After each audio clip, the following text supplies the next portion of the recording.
Consider the following statements.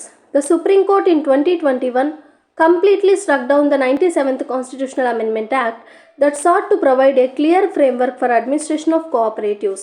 Correct statement అడుగుతున్నారు వాళ్ళు.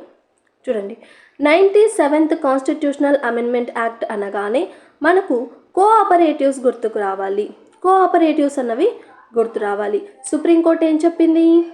Supreme court ఈ కోఆపరేటివ్స్ మీద పార్లమెంట్ అన్నది ఒకవేళ ఆ కోఆపరేటివ్స్ వన్ కంటే మోర్ దాన్ వన్ స్టేట్లో ఆ కోఆపరేటివ్స్ అన్నవి ఉంటే, మోర్ దాన్ వన్ స్టేట్లో కోఆపరేటివ్స్ ఉంటే అప్పుడు పార్లమెంట్ అన్నది యాక్ట్ చేయొచ్చు.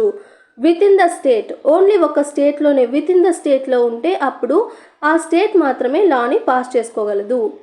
97th కాన్స్టిట్యూషనల్ అమెండ్మెంట్ యాక్ట్లో పార్లమెంట్ చేయగలదు, సెంట్రల్ గవర్నమెంట్ పవర్ ఉంది అని ఇచ్చారనమాట.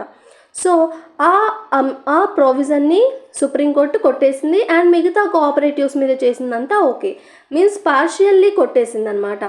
ఫెడరలిజంకి వైలేట్ అవుతుంది, ఓన్లీ సెంట్రల్ గవర్నమెంటే చేయాలంటే. ఒకవేళ అది స్టేట్లో మాత్రమే ఉంటే అప్పుడు స్టేట్ చేసుకోవాలి. వన్ ఆర్ మోర్ స్టేట్స్కి సంబంధించిన కోఆపరేటివ్ అదైతే అప్పుడు పార్లమెంట్ చేసుకోవాలి అని సుప్రీంకోర్టు అయితే చెప్పింది. So this is 97th constitutional amendment act. ఇందుతో పాటు ఈ 97th constitutional amendment act part 9(b)ని యాడ్ చేయడం జరిగింది అలాగే కాన్స్టిట్యూషన్లో. అలాగే ఆర్టికల్ 43(b)ని డిపిఎస్పిలో యాడ్ చేయడం జరిగింది అండ్ ఆర్టికల్ 19ని కూడా ఫండమెంటల్ రైట్స్లో చేంజ్ చేయడం జరిగింది. Clear?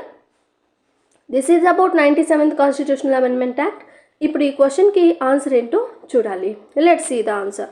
The Supreme Court in 2021 completely struck down. Completely కాదు, పార్షియల్లీ, ఓన్లీ ఆ ఫెడరలిజం అనేది వైలేట్ అవుతుంది, అది కాకుండా చూసుకోండి అని పార్షియల్లీ కొట్టేసింది అనమాట. సో కంప్లీట్లీ అన్నది రాంగ్.